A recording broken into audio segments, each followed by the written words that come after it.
Regresamos a Punto y Contrapunto. El programa Quédate en México, implementado durante el gobierno de Donald Trump para tratar de frenar la migración, se reactivó este lunes, pero las autoridades de Estados Unidos prometieron que tendrá un enfoque más humanista, según la petición del gobierno de México, y también se anunció la puesta en marcha del programa Sembrando Oportunidades, que se aplicará en Centroamérica con el objetivo de reducir la migración hacia Estados Unidos. Veamos en contexto.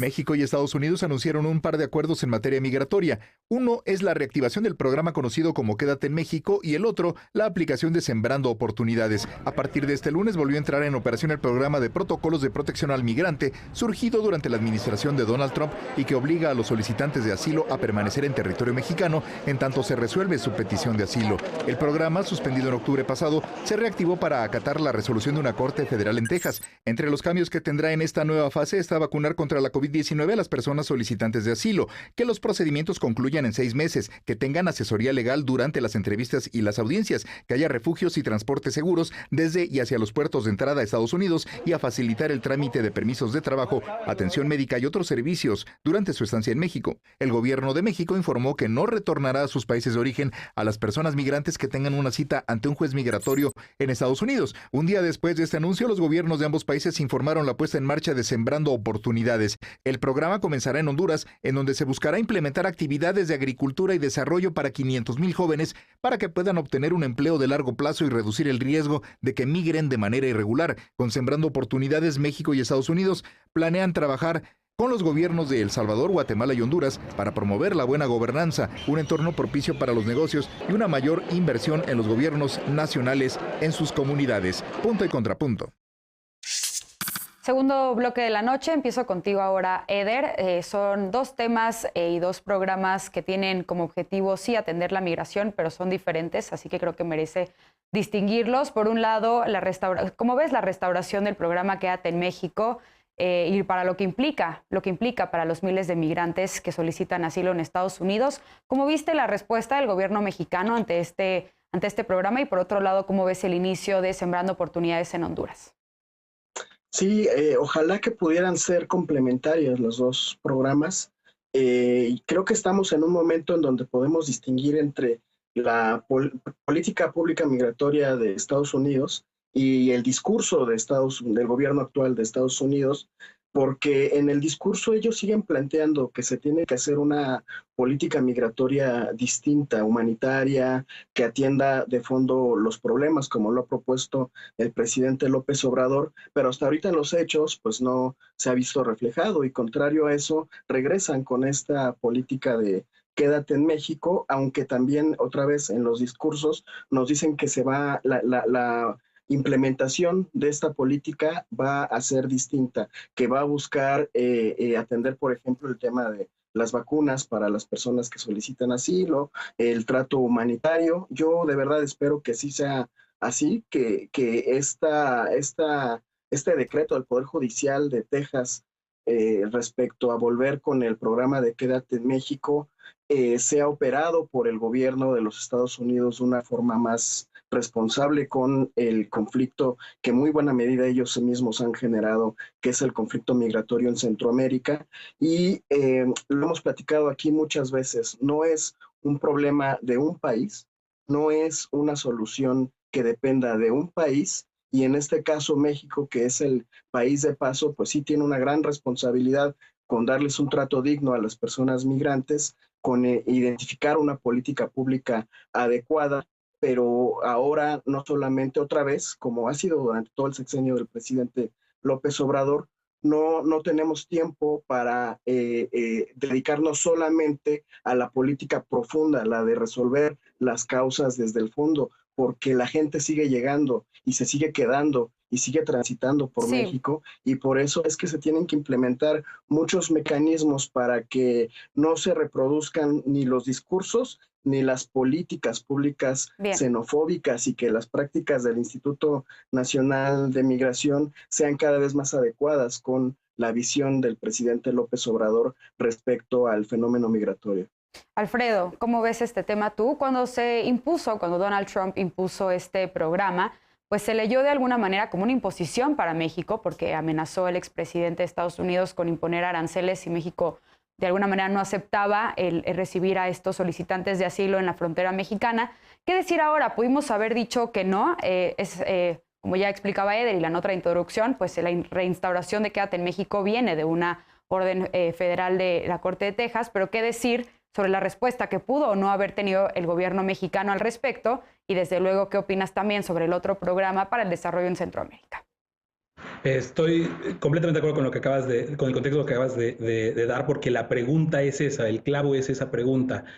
Una cosa es que se haya restaurado judicialmente desde Estados Unidos y la otra muy distinta, que eso sea obligatorio para nosotros. Y aquí el problema es que México decidió, México aceptó, confirmó la reactivación del programa. Entonces, esta es otra vez nuestra responsabilidad. ¿Qué se pierde con esto y por qué pasa tan rápido, tan desapercibido? ¿Y por qué hay que regresar al desastre que fue Quédate en México? Porque el Quédate en México en la era Trump tuvo algo así estancado. Personas hasta enero de este año, más de 2,000 casos donde se reportaron violaciones, secuestros y torturas en migrantes que quedaban en nuestro territorio. Entonces, a tantos meses de la llegada de Joe Biden, está pasando creo que lo que muchas personas aquí decíamos que ojalá no pasara. Ahora ya no es la forma virulenta de Donald Trump, ya no es ese discurso o lo hacen o les ponemos aranceles, sino es la realidad que les ha explotado a dos presidentes que se llenan,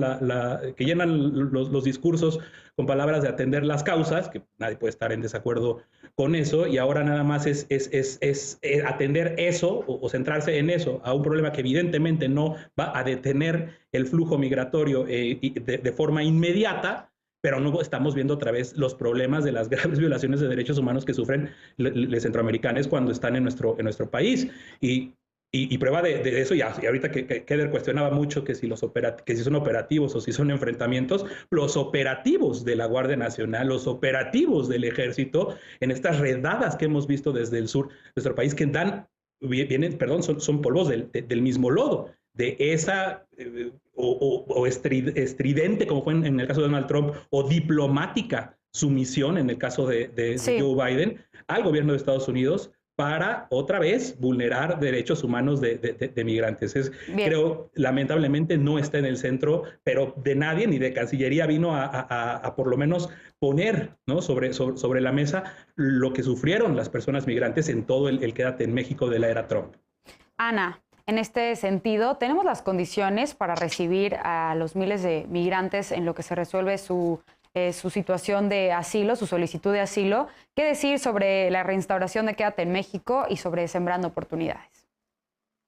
Es que justo porque no tenemos esa infraestructura, esa posibilidad, es que entiendo, y por lo menos así lo declaran fuentes de la Cancillería, es que pues tiene que aceptarse este programa, porque digo, por supuesto que lo ideal no es tal cosa, pero ¿qué hubiera pasado de no aceptarlo México? Pues simplemente Estados Unidos hubiera de todas formas cerrado su frontera y de facto nos hubiéramos quedado con el mismo problema, en lugar de entender que, bueno, hay una situación que escapa a la política del mismo presidente Biden, ¿no?, que incluso pues ha habido muchas críticas a su gobierno en la sociedad estadounidense porque le dicen que no está cumpliendo con su promesa de campaña, que fue crear un sistema de asilo en Estados Unidos. Yo creo que tiene que apelarse esta decisión de la Corte y, pues bueno, ver qué pasa, ¿no? Pero por el momento hay un mandato que él no tiene forma de rechazar, y que México, pues finalmente no es por una condición política de que queramos o no, sino simplemente pues de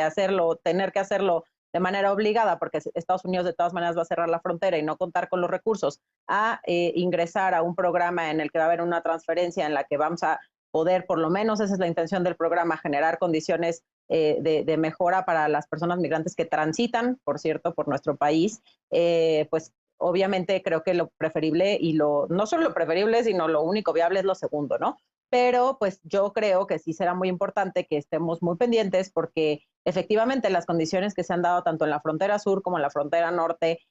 para las y los migrantes no han sido las adecuadas. Ha sido una ola muy grande de migración, las que han llegado en los últimos años, personas que transitan por nuestro país. Creo que la ciudadanía lo vemos de manera diaria, ¿no? Es una situación que no había sucedido antes, que no necesariamente es mala, o más bien que no es mala en absoluto, pero para lo que no tenemos la infraestructura ni social ni política Así que pues yo creo que en lo que tendríamos que estar trabajando, además de en mitigar las causas de la migración, que me parece muy bien este programa de Sembrando Oportunidades siempre y cuando se aplique de manera adecuada, y me parece muy importante esta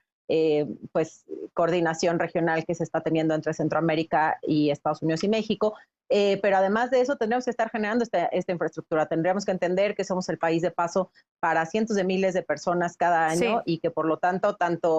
nuestros recursos humanos tienen que estar capacitados para el trato, las condiciones de seguridad tienen que existir tanto para ellos como para las personas mexicanas, y que tienen que tener siempre estricto apego a derechos humanos toda política migratoria. Lisa, ¿cómo ves este tema? ¿Tú qué lectura le das a la respuesta del gobierno mexicano ante la reinstauración del programa Quédate en México? Si crees que es una buena señal, digamos, de la relación bilateral entre México y Estados Unidos, el entendimiento que tienen al menos para atender la migración por sus causas, ¿qué decir sobre este nuevo programa Sembrando Oportunidades también?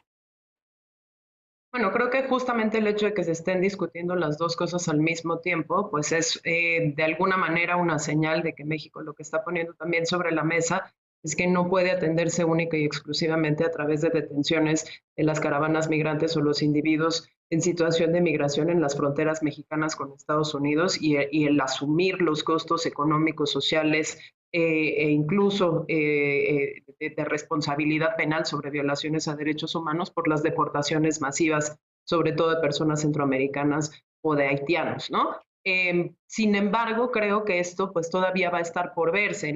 qué tanta cooperación se logra a partir del programa Sembrando Oportunidades del gobierno de los Estados Unidos, sobre todo en el Triángulo Norte, cuál va a ser la relación que va a tener ese gobierno estadounidense con las nuevas autoridades en los países centroamericanos, ¿no? Discutimos en este espacio las elecciones de Honduras, discutimos las elecciones de Nicaragua. En ninguno de los dos casos la tienen fácil, en ninguno de los dos casos quien está en el poder en estos dos países quiere tener una interlocución directa con el gobierno de Estados Unidos, y más aún están intentando un poco como circunvalar esa relación a través de una relación más estrecha con China. Yo creo que ahí tenemos que observar dos cosas. Uno, cómo se van a dar esas conversaciones con esos gobiernos, cuál es la interlocución que van a tener allá, y por el otro lado también, cuál va a ser realmente el plan de acción con objetivos medibles que se presenta justo en este mes de diciembre después de la cumbre norteamericana, ¿no? Y que justo en temas de seguridad y migración se nos prometió que iba a haber un documento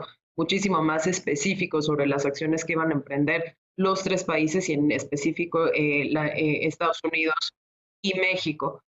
Como un apéndice, digamos, o como un corolario a esta intervención, yo simplemente retomaría algunas de las cifras que nuestra colega Eunice Rendón, que también viene mucho a este espacio, ha estado compartiendo en redes sociales, ¿no? Ella lo que habla es de una deportación de más de 74,000 personas desde México hacia distintos países de Centroamérica, un aumento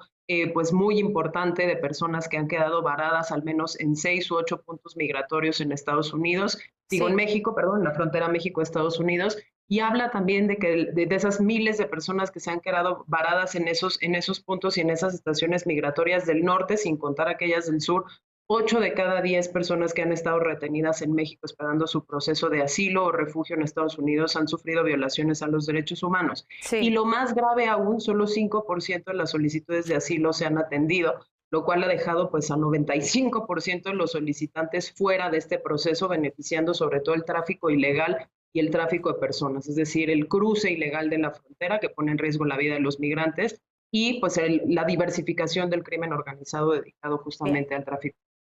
Nos fue el tiempo, pero desde luego vamos a seguir atentos a la implementación de este programa y al trato que se les da a los migrantes que se queden del lado mexicano de la frontera. Vamos a una pausa. La designación de José Romero Tellaeche como director del CIDE sigue causando polémica. La comunidad estudiantil demanda su destitución. Veremos qué dice la mesa de punto y contrapunto cuando regresemos. No te vayas.